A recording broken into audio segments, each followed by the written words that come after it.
sa cool off. Kasi Ang parang ang weird. labo niya. Malabo siya talaga. Kasi unang-una, tingnan mo siya, walang span of time. Kung kailan kita feel kausapin, kung kita Diba? kakausapin. Kailan ba? 1 month. Marky ang sabi, Marky.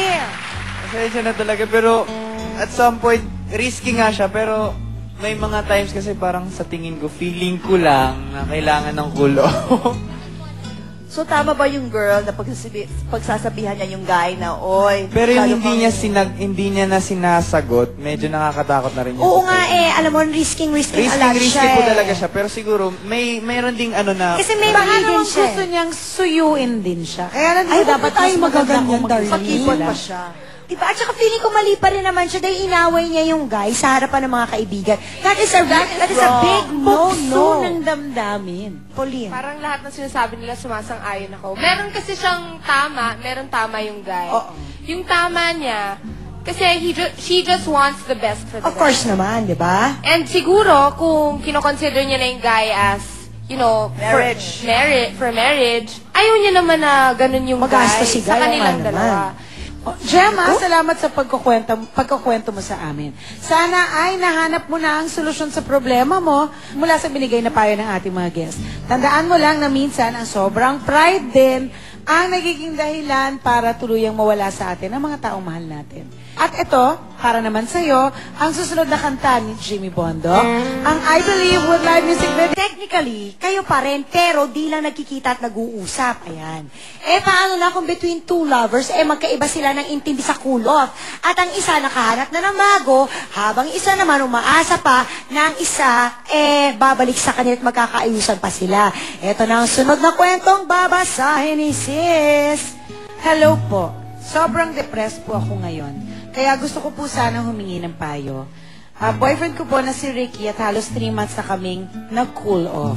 Maraming reasons kung bakit kami nag-decide na mag-cool off. At naiintindihan ko naman. Kasi sa isip ko, baka nga kailangan namin bigyan ng isa't isa ng space para makapag-isip. Nagulat na lang kasi ako nang malaman ko mula sa isang kaibigan ni Ricky na may nililigawan na itong ibang girl ngayon. Ayan. At mukhang sasagutin na siya nito. Naguluhan lang ako. Kasi cool off lang naman kami. Ayan, kasi.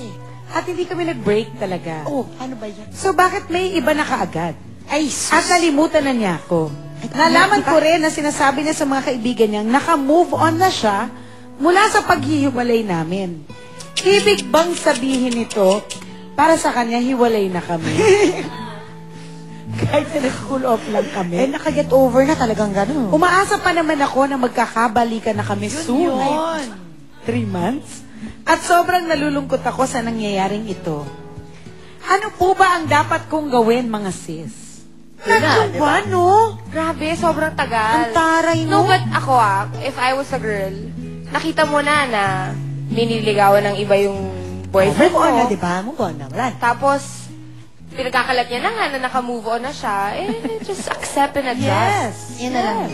No, sana dinedefine kung ano ba yung cool off. Kasi for me talaga super labo nun eh. And for me, parang masyadong childish thing kung wala sabihin mo na cool off tayo. Kasi Cool off, kailangan parang- talaga i-define eh. Kasi kaya Cool off na, parang kaya- nagde-defrost ng refrigerator. Pupunta kayo sa isang sitwasyon.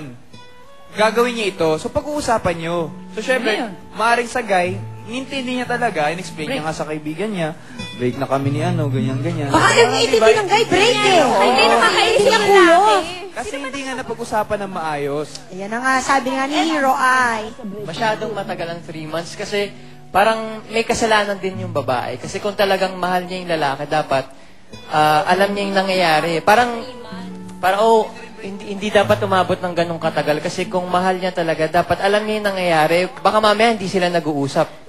So, pag cool off, di ba nag-uusap pa rin? Ang cool off ba nag-uusap pa rin? kayo? Wala ko, Wala? yung cool off, may space. So kahit usap sa phone, wala.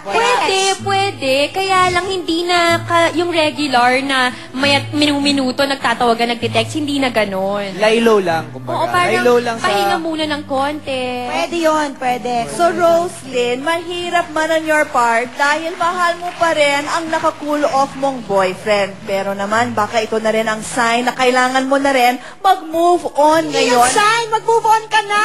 Move on ka na! Sapagkat may iba na daw si Ricky. Kung mangyari man yan, magkabalikan man kayo in the future, panahon lang yan ang makakapagsabi kung Yes. kayo talaga sa future. At So, syempre, but mas for but for now, break muna kayo.